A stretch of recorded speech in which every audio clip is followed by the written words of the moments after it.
fosters critical discussions about the many meanings of the American South. Our purpose is to examine the region's complex history and culture through courses, conversations, and events like this evening that are open, honest, and accessible. I think what we hoped for in the center and what our speaker does coincide very nicely.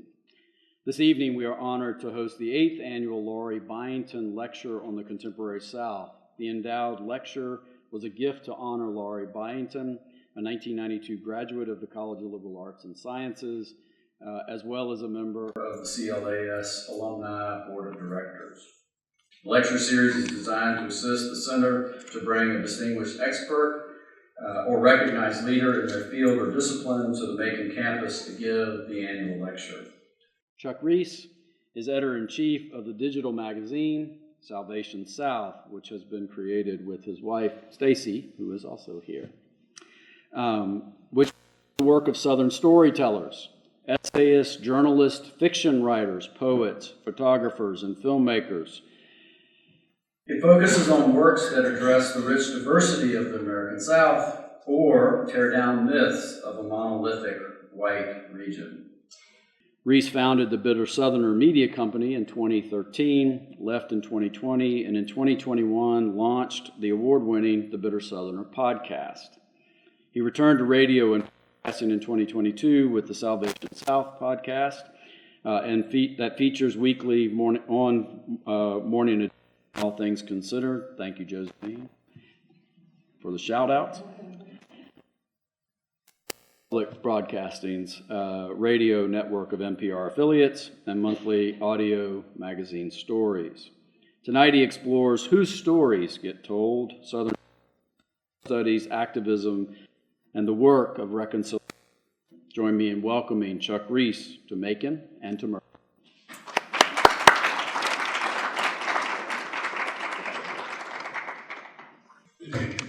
First, hydration.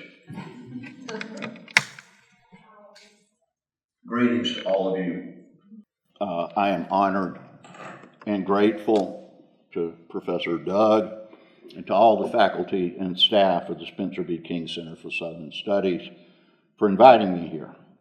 And I also want to thank all of y'all who came out to hear me talk.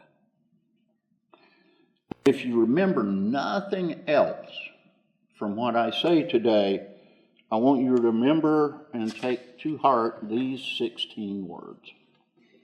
What happens to you matters to me. It directly affects me. It directly affects my life. Now, those words are not my own. They were spoken to me a few years ago by a poet from Alabama. And I will come back to those 3 sentences because they are the hinge on a door that I want to open for you tonight. A door to my perspective on why and how to study the South. As Doug said, I am Chuck Reece, and I'm the co-founder and editor of a weekly online magazine about the culture of this region we live in. It's called Salvation South, and there's a belief that guides us about everything we decide to publish. And it is this: to tell the story of the American South has never been to tell one story. You know, and many people over the centuries have tried to do that. You know, there was a single story. You may have heard of it. It was called The Lost Cause, that came to dominate the narrative of this place for many years. And that story, of course, was largely fiction and racist and dangerous. And there is no single story of the South. There never has been. There never will be. What I believe is this: to tell the story of the American South, you must tell thousands of stories. And then you have to ask this question: whose stories get told? And my claim is simple. In the South, storytelling isn't just culture. It's not only something Southerners are good at doing. Storytelling is power. And when we widen whose stories get told, whether in a classroom, a documentary film, magazine, or in a cemetery, we're doing the work of reconciliation. Now, 13 years ago, I decided to turn my career toward story.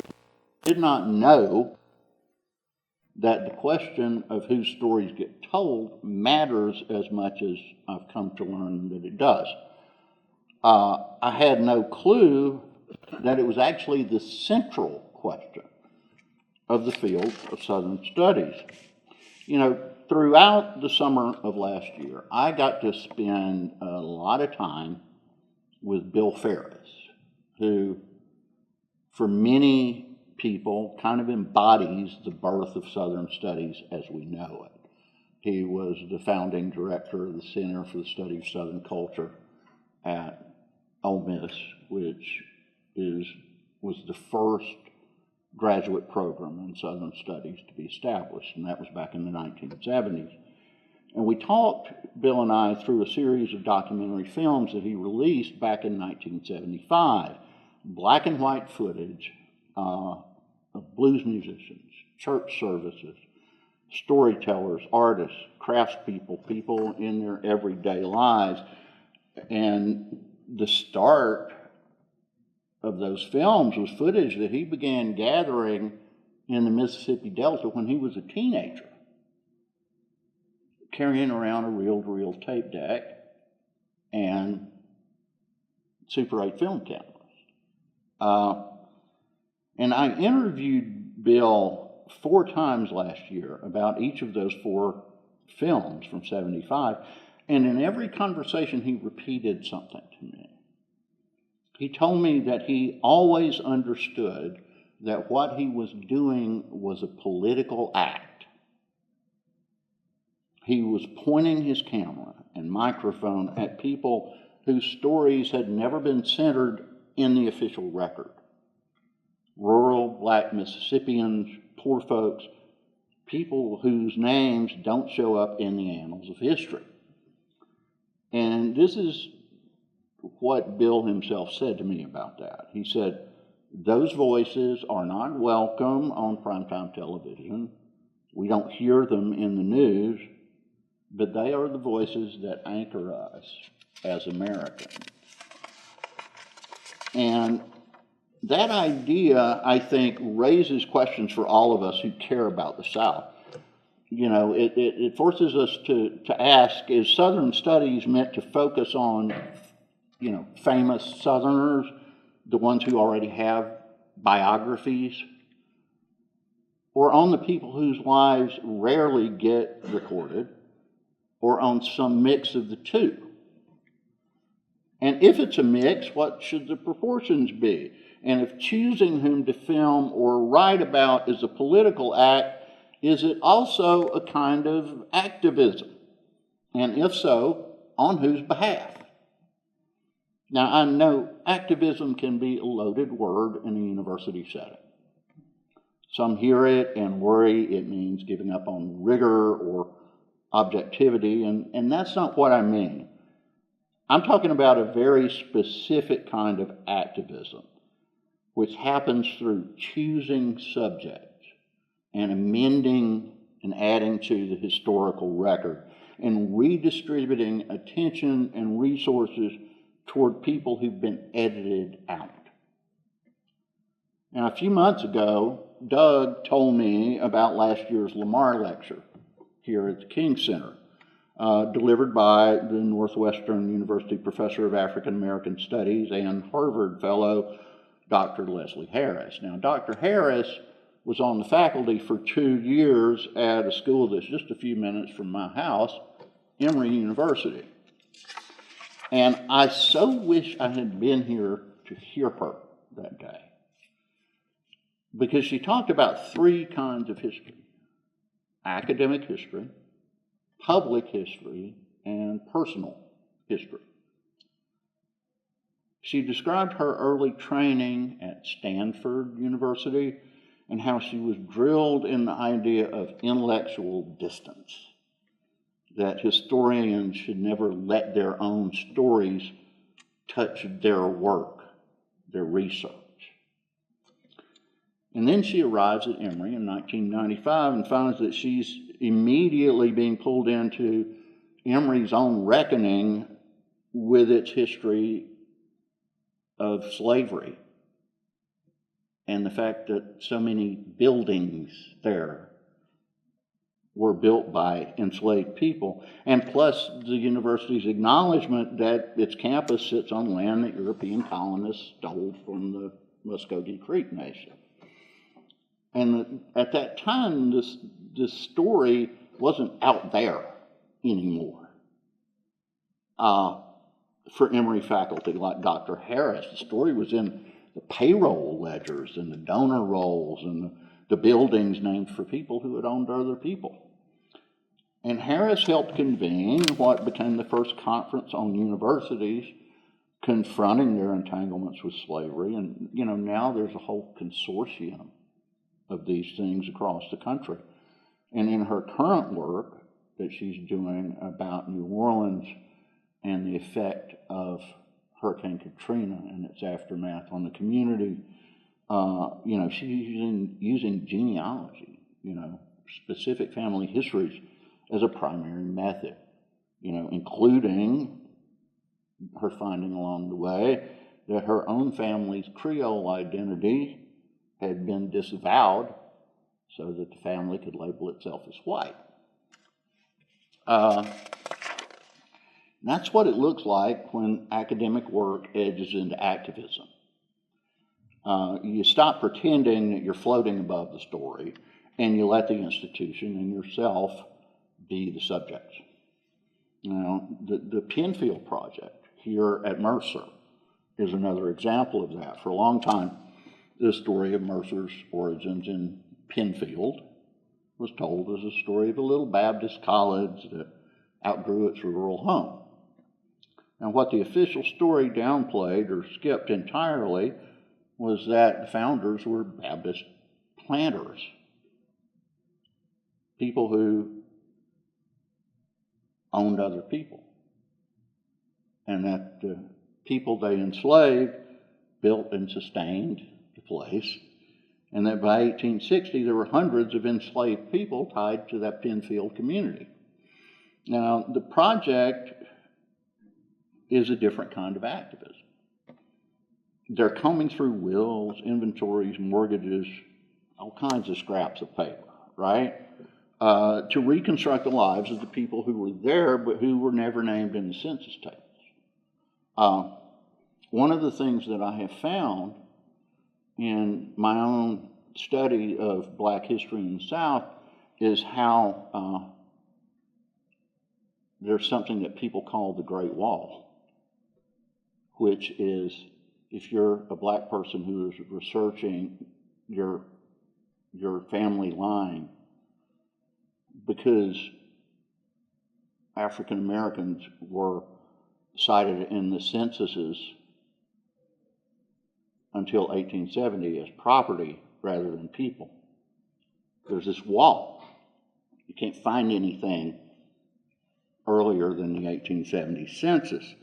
But the Penfield Project is going to build a database so that if a family can trace its story back to Penfield or to Greene County, Mercer's research is going to help them jump that wall, right? And they'll get to see light where the records previously had been dark about their history. Now, should Doug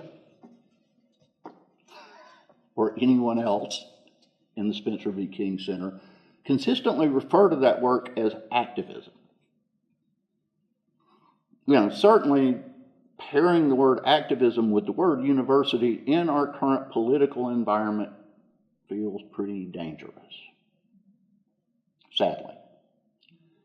But I think what you call it, what you label it, doesn't matter. It's research that's meant to unearth and tell the whole story of a place in the South. It tells more stories of more individuals whose lives and work mattered to that place. And more stories, I have come to believe, mean higher potential for good. Because stories repair. Stories reconcile. Now, I came into this world, the Southern Studies world, sideways. I was a founding editor of The Bitter Southerner in 1913. 2013. Great. My dad wasn't even a twinkle in his daddy's eye. But, you know, we hit on a formula at just the right moment. We would take a Southern stereotype, pair it with a sharp writer and a good photographer, and debunk it. And it was a formula that worked. Social media amplified it, and for a while there in the beginning, we sort of felt like we caught lightning in a bottle because it got very popular very fast. But over time, to me, it became a formula. And formulas are comforting because they tell the same kind of story over and over again. But for me, eventually, that just wasn't enough. And when I left and Stacy and I founded the Salvation South a little over a year later, I wanted to ask a different question.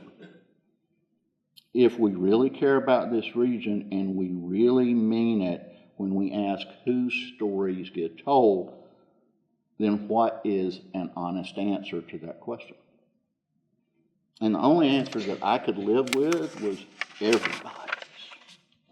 If you are a Southerner and you have a story to tell about this place, you should tell it.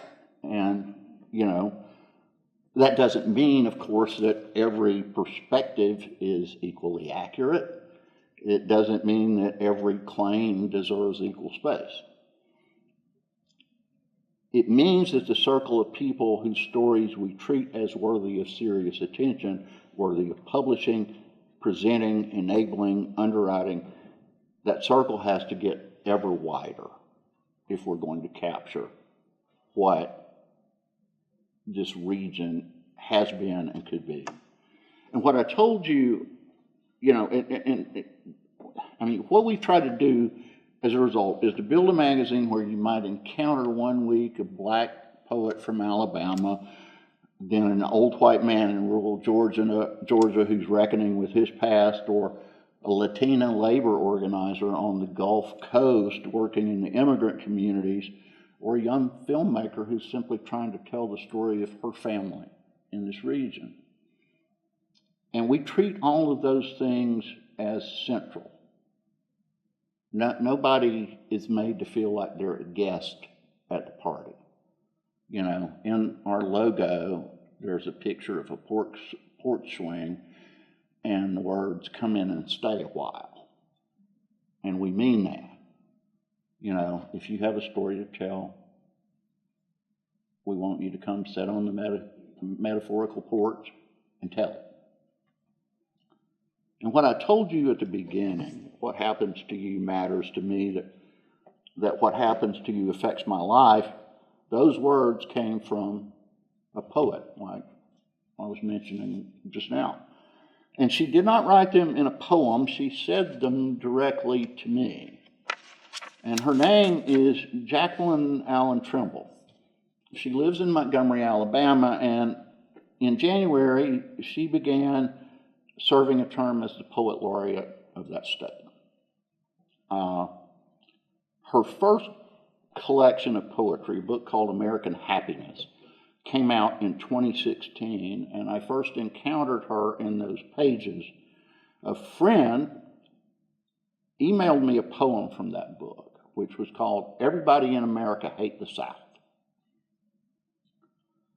And I instantly became a fan when I read Trimble's line about how America should thank the South for being, and I quote, "our crazy Aunt Hazel who runs naked through a house full of company shouting all the foolish things we think but can't say. Later, we published Jackie's work in Salvation South. The first poem she sent us was written in response to something that happened in Florida a couple of years ago. Something you probably remember, because I guess most folks in here stay current with the news. The Florida State Board of Education in the summer of 2023 revised its middle school curriculum and told social studies teachers to, and I quote, examine the various duties and trades performed by slaves. Agricultural work, painting, carpentry, tailoring, domestic service, blacksmithing, and transportation, and then to include in their lessons, and here I'm quoting again, how slaves developed skills which in some instances could be applied for their personal benefit. About 2 months later, my poetry editor and I got an email from Jaqueline Trimble, and a poem was attached to it. And the poem had a long title. It was called A Note to Florida Legislators on the Skills My Ancestors Allegedly Received During Their Period of Enslavement. And the first 2 lines of that poem were, should I thank you for teaching us commerce? Was the auction block a tutorial in fair trade? Now, after that, I felt called, and I can't call it anything else, I felt called to spread the word about Dr. Trimble's story and her poetry if I could. And so I arranged to interview her for our podcast, which we co-produce with the good people at Georgia Public Broadcasting. And when I was preparing for that interview, I was drawn again and again, it just wouldn't turn me loose, a poem from her second book, which was called How to Survive the Apocalypse. And the poem was called Allies. And it begins with a James Baldwin quote as an epigraph. I can't believe what you say because I see what you do. And the poem is a litany of things that well-meaning white people say to people like Dr. Trimble. And let me read you the first few lines so you get the idea. Thank you for letting me know you voted for the black guy. You are sad when you think of segregation. You are angered by your family's attitude. You have boycotted businesses on my behalf. You never use that word, and you disapprove of those who do. The litany keeps building. You know, your parents taught you to love everybody. Your mother marched with Dr. King. Your favorite singer is black. You never see color. Your child's best friend is biracial. You admire Beyonce so much. And you wish you had my skin. And then near the end, it drops this image. Your grandfather did not know any better when he grinned for the camera beneath the charred body. And when I first read that, I had to put the book down. Most of you will understand what Dr. Trimble is referencing in that line. But if any of you don't, she is referring to something that was seen all too frequently in the 20th century when black people were being lynched all across the American South. Often, the strange fruit, as the song called it, would be lowered from the tree limbs and set on fire, and then hauled back up so that the white spectators could have their photographs made underneath. Many of these photos were reprinted and sold as postcards.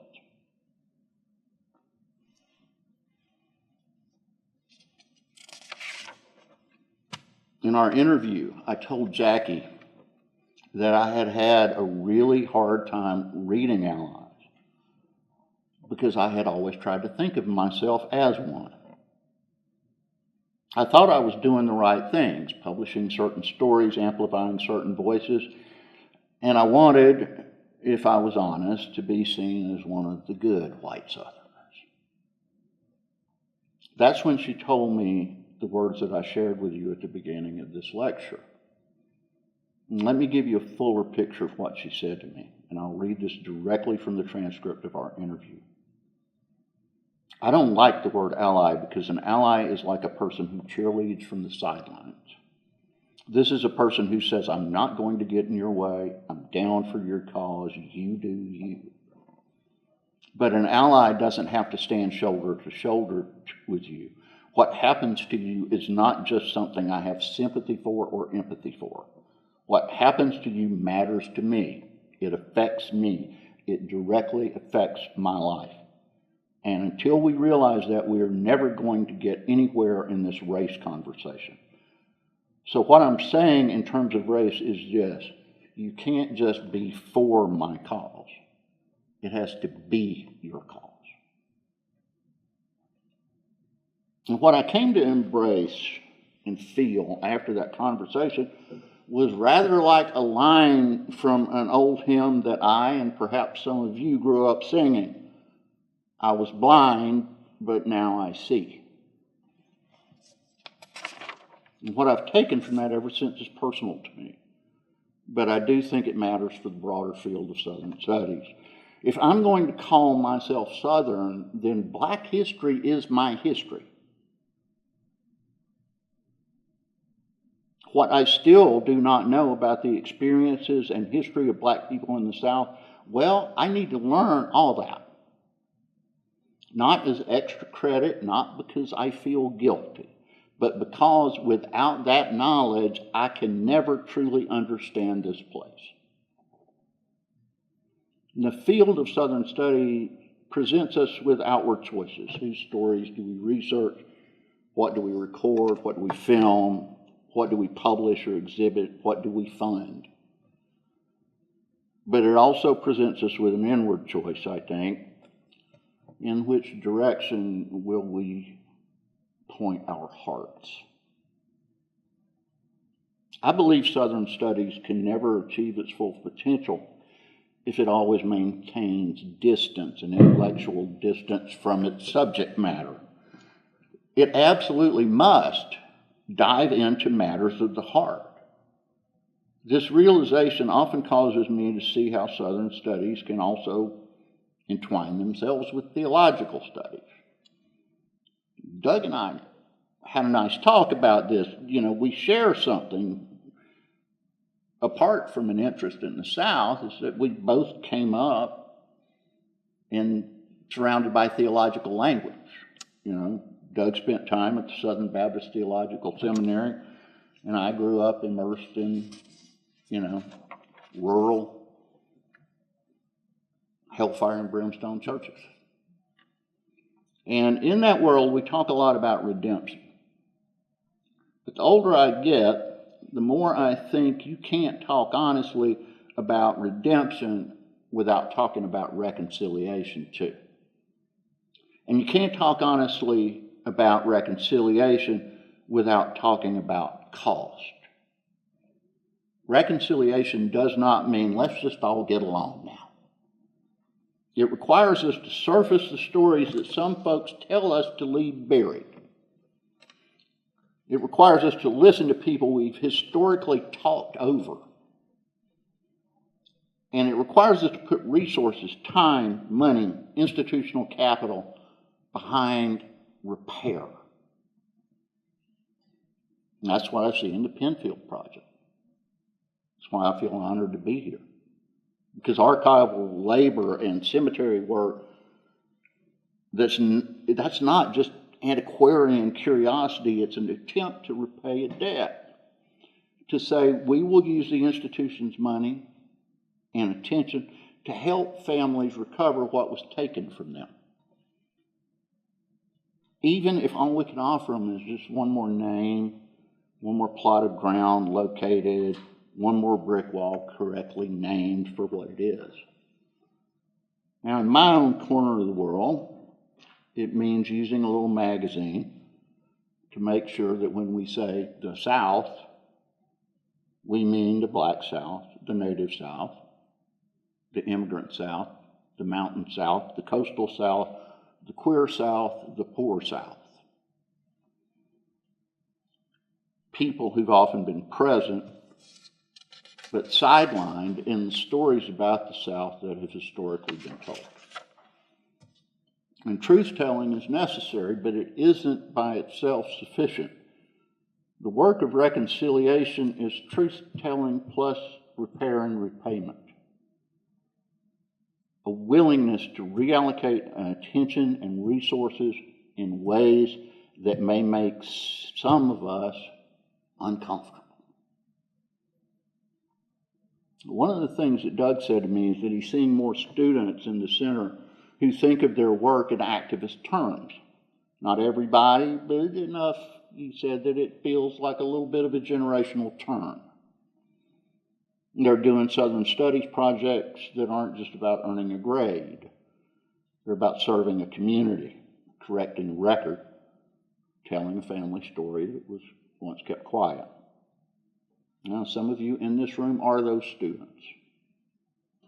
Some of you are faculty or staff who help your students share those stories.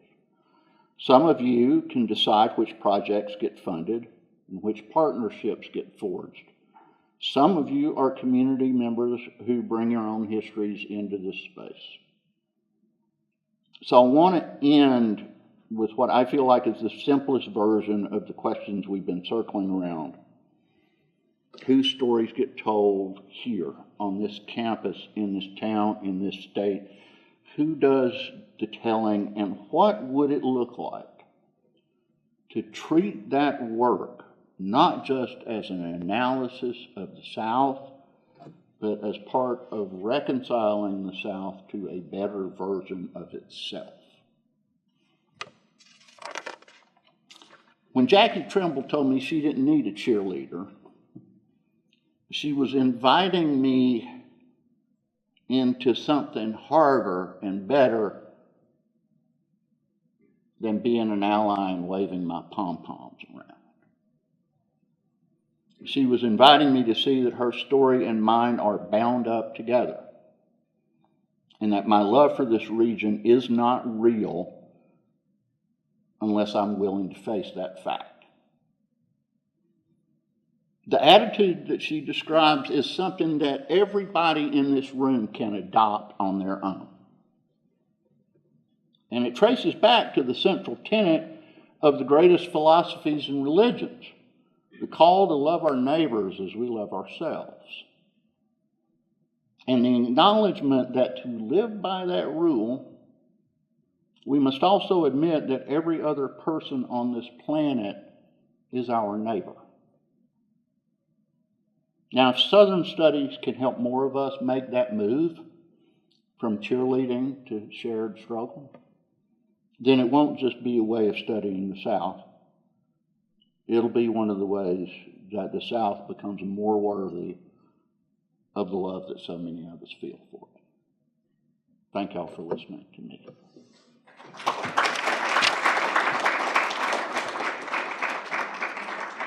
Mr. Reece has agreed to take some questions. Okay. Yes, I agree.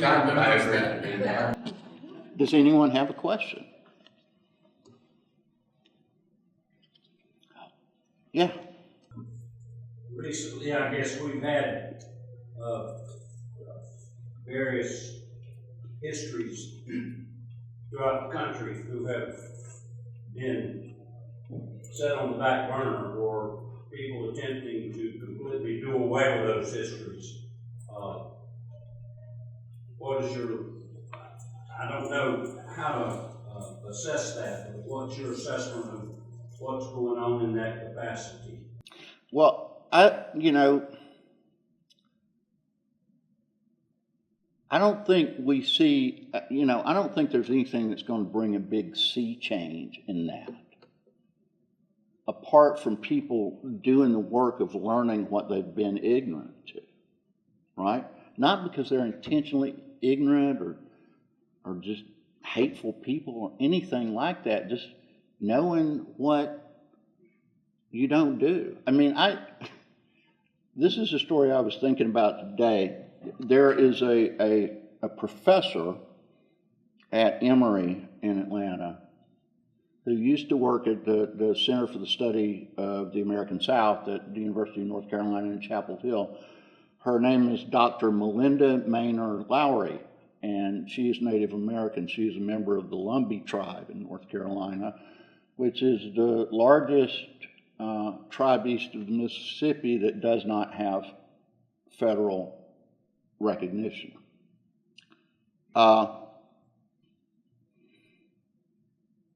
And I made a note of this because I want to read it to you as she said it to me.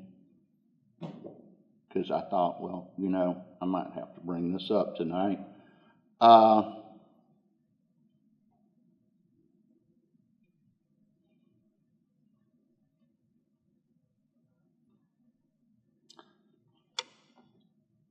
was asking her for a story I was doing about, like, where are actually all the roots of Southern music? Because they're not just jazz in New Orleans and rhythm and blues in Macon and Muscle Shoals in Memphis, you know. And, I was like, I want to talk to you about the native music.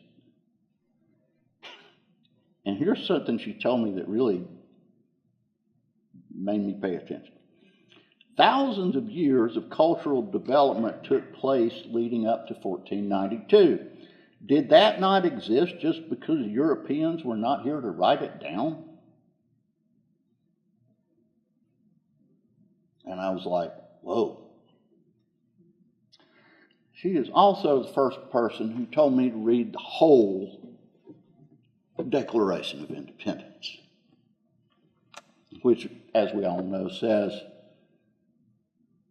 all men are created equal, right? Well, if you read deeper into it, where Thomas Jefferson is listing all of the instances, all the pieces of evidence he saw to prove that King George III was a tyrant, you get down to this line. He has excited domestic insurrections amongst us and has endeavored to bring on the inhabitants of our frontiers the merciless Indian savages, whose known rule of warfare is an undistinguished destruction of all ages, sexes, and conditions. That's just a couple hundred words after all men are created equal and endowed by their Creator with certain inalienable rights. Among them are life, liberty, and the pursuit of happiness. And that's the country we want to build, except for those merciless savages. If you've known that for a long time, please raise your hand. I was like, how did I get to be 60 years old and never know that?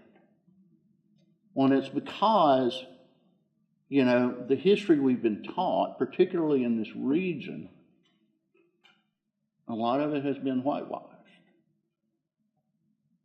There was a massive effort to do that lasted for over 100 years. So, you know, here's what I think in answer to your question, John Charles. I don't think some big cultural wave is going to happen that makes us look at all this stuff differently. I think it's a question of all of us getting smarter and educating ourselves over time and sharing what we know with our friends, right? Wish I had a better, neater answer. Anybody else? Yes, ma'am. I hope I don't get stonewalking out the door, but isn't it all about power? Say that one more time, a little louder, please. Isn't it all about power and people not wanting to give up their power? Yes. Yes. I think it is. I mean, you know, it's about power and the greed for power. You know, I found it really interesting couple of months, European Wax Centre. a couple of months ago, I'm sorry I didn't turn my phone off. It just rang. I apologize. But anyway, you know, there was this, in the discussion about the immigration enforcement, right? Stephen Miller stood up and said to a reporter that, you know, the world has always been governed by the pursuit of power. And I just thought that's a really Old Testament way of looking at the world, you know, because we have been inspired by so many people throughout the ages to love one another and to take care of one another. And, you know, that means everybody. I really believe that thing about, you know, everybody on this globe is my neighbor in one way or another. Now, that doesn't mean I can do something for all those billions of people individually, right?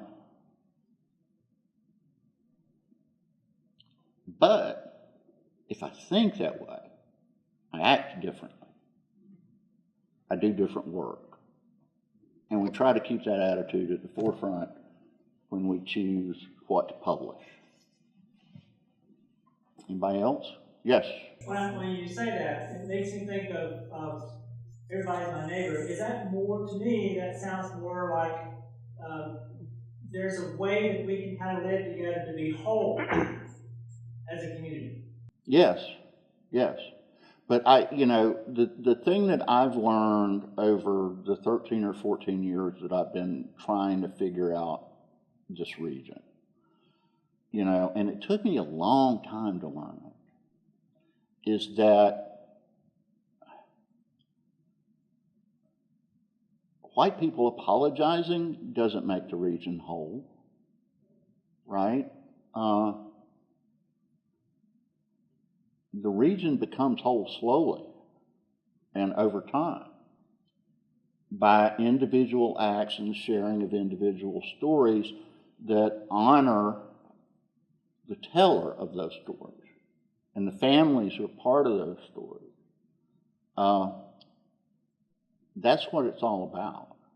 And I mean, it's just about, you know, people gathering in a room like this, you know, maybe walking out of here and thinking, what, is there something little I can go do? Yeah, Josephine. I think the piece of Minneapolis showed us all about truly loving your neighbor. And what they did, you know, was very, very hard.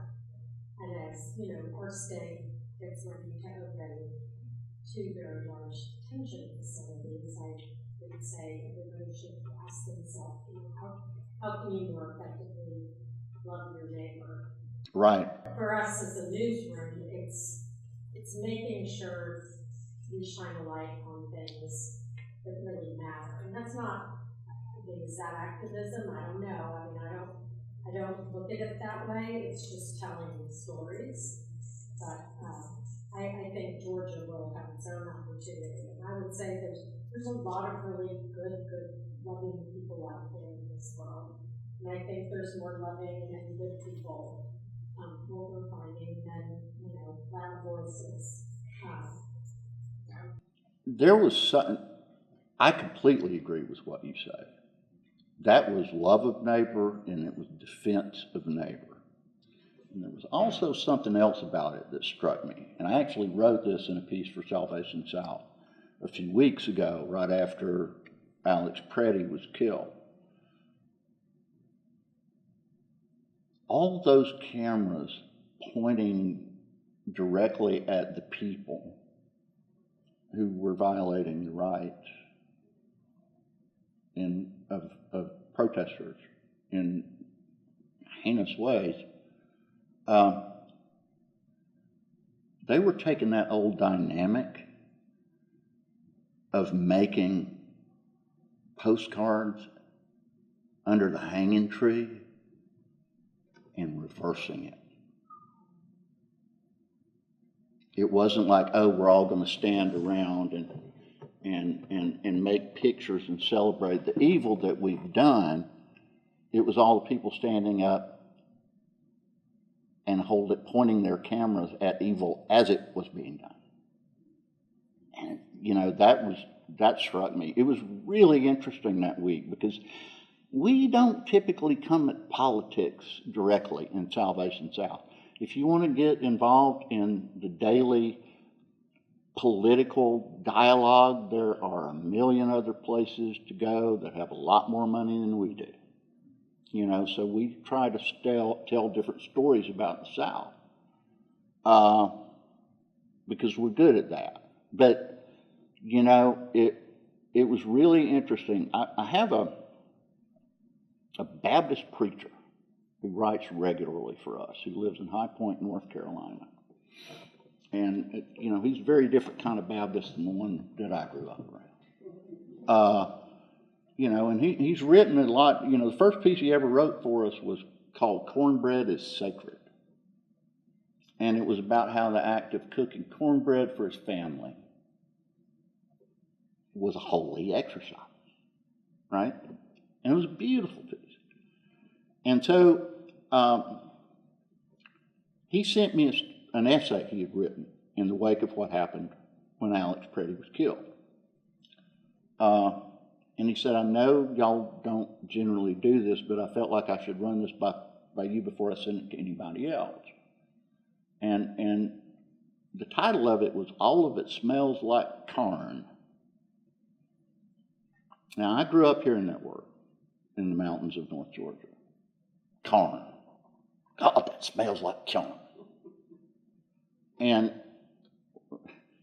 it's Appalachian speak for carrion. It smells like dead animals. And I remember I hadn't thought of that word in decades. And I read his story, and suddenly I heard that word coming out of all 14 of my aunts' mouths. You know, it was like, and, you know, it was about basically how you can't take the stink off of what we're watching. And I was like, don't send this to anybody else. I'll run it. And then I was like, oh God, I got to write something myself then, don't I? And I called our poetry editor, Andy Fogel, and we put the word out to some of our regular contributors, hey, we're doing this. And within 2 days, we had 12 pieces of writing.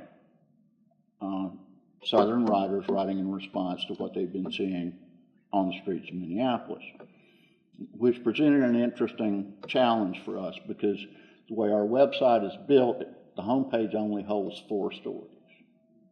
And we publish 4 new things every week.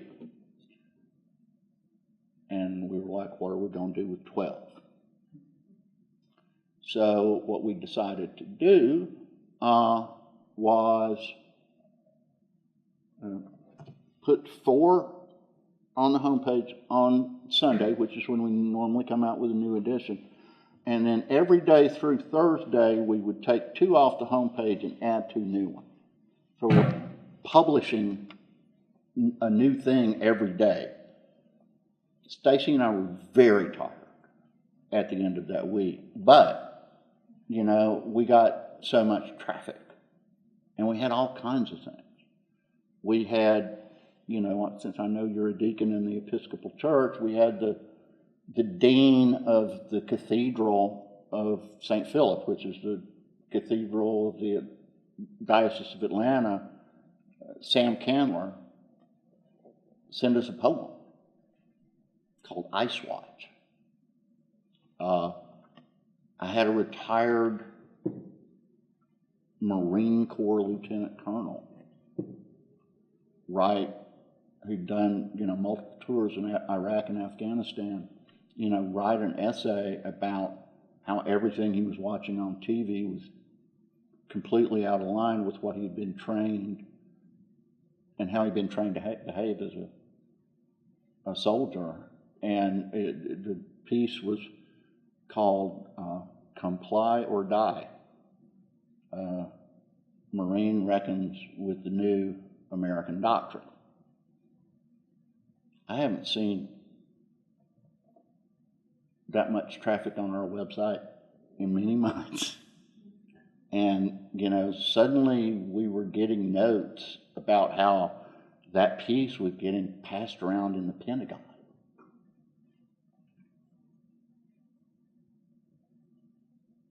You know, and all we wanted to do was to say, all right, this is happening in the upper Midwest, but why not have a place for Southerners to speak on it, right? Because so much of that kind of behavior has its roots in the lost cause mythology from this region. And, you know, we just try to tell, at the end, every answer to every question for me always ends with, we'll just publish some more stories, because that's all we can do. Anyone else? One more. I've got 10, so. I'll stand here as long as you want me. Early on, you mentioned activism, and you said it was a word that we had to be careful about, all this kind of thing. Maybe you just mentioned what the situation is. You know, but I'm so, my radio in my car is broken, it only picks up short radio. And so, but it's sort of refreshing to me that there's no government funding anymore. It just makes it just, so I don't know that I can detect that much difference in programming, but the idea that words are both like activism and like which the opposite of it is the pessimism, and diversity, which the opposite of that is the restricted, and inclusion, which the opposite of that is the exclusion. And so to me, you're right, there are there's a lot of things happening to institutions. And we are in a bit of a conundrum about some things too. Like this, Yeah. President, no longer president, interim president, and finally we're going to have a search for president. So it just occurs to me, you know, what is the board going to tell these candidates who come in? Mm-hmm. And are they going to say, be careful, rock the boat, because so much of everything we do is talk about power and money, the same thing. And as you're talking, I apologize, I haven't really been a fan of it, not a fan, I haven't known about you. You have plenty of time to become one. But now I know it is. But how do we, how do all these stories get told, and how do we, because everything I'm saying so far has to do with, I'm upset, and we need to fight back, and I've got a whistle in my pocket. Yeah, I mean, how do we get back this idea that the South has all these things like the crazy ant running around, Mm-hmm. shows everybody else what the South, what the world is, Mm-hmm. but nobody else is willing to say it. And humor and telling stories like this seems to me to be a former patient of mine, Harold O'Connor, was so proud of his show that he did with all the family. Yeah. People totally misunderstand it. He was the crazy ant running around saying all the things. Certainly. People thought, what it's like. Anyway, I love it. I mean, if I took this long presentation, we've gone from the lost cause to the cause. In between that, there's a lot of other things. So, Well, congratulations for doing this, and I got to learn a lot more about what you're doing, because that was the whole idea of that National Endowment for Humanities, and I know about Mississippi, I know about USC. What is Southern? People ask me, what is Southern Studies? What does that mean? And I said, well, it doesn't mean, Robert E. Lee and Gone with the Wind, but it doesn't also say that those things didn't exist. And things before that existed, way back, way forward, all up and down from Blairsville to Glenville and in between. So it's I try to tell people what it is. So it's a unique region with a unique history. And apologies to my grandnephew here, but who ever heard of a Midwestern Studies program? So we're all excited about what these guys are doing. Well, thank you. I appreciate that. The thing that I think, if somebody asks me, well, what is Southern Studies? It's when you have a region like this one, which is provably the most ethnically diverse region in America, right? And that is also the only region in America that was built through the labor of people who were brought here in chains to do the labor, right? We fought a war to maintain that. Like I grew up being taught in school that, the Civil War was fought over states' rights. It was about the right of a state to govern itself in this republic.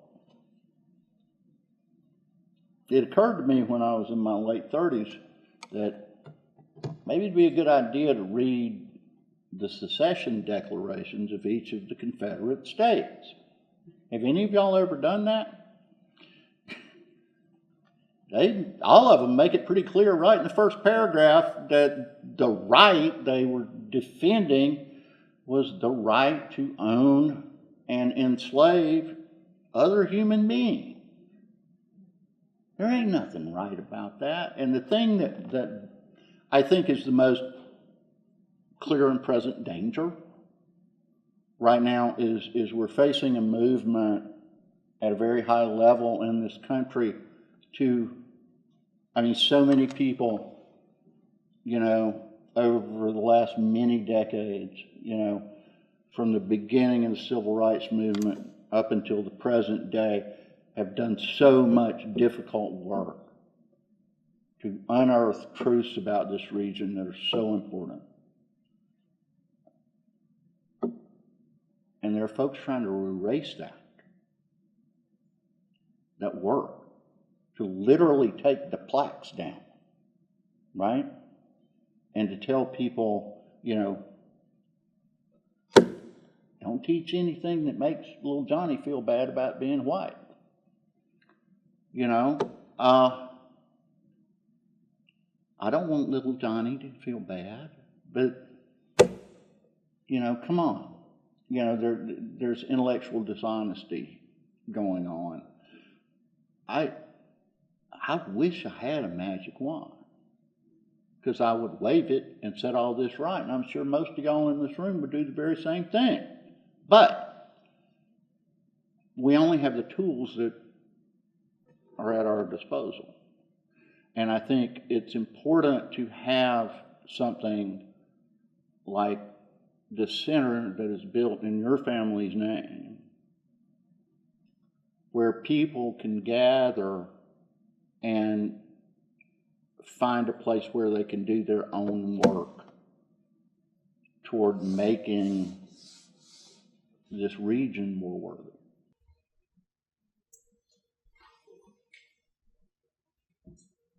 Join me in thanking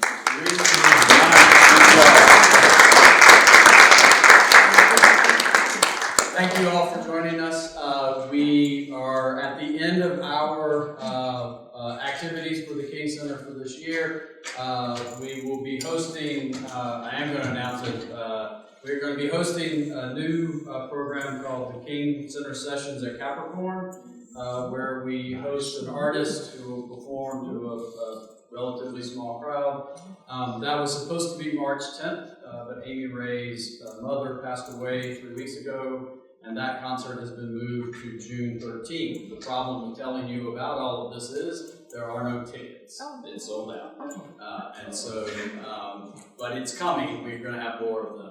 And then next year we will have Lamar, the Thomas Robinson Prize for Southern Literature, and the Byington Lecture again next year. So keep your ears and eyes open. Thank you all. All right.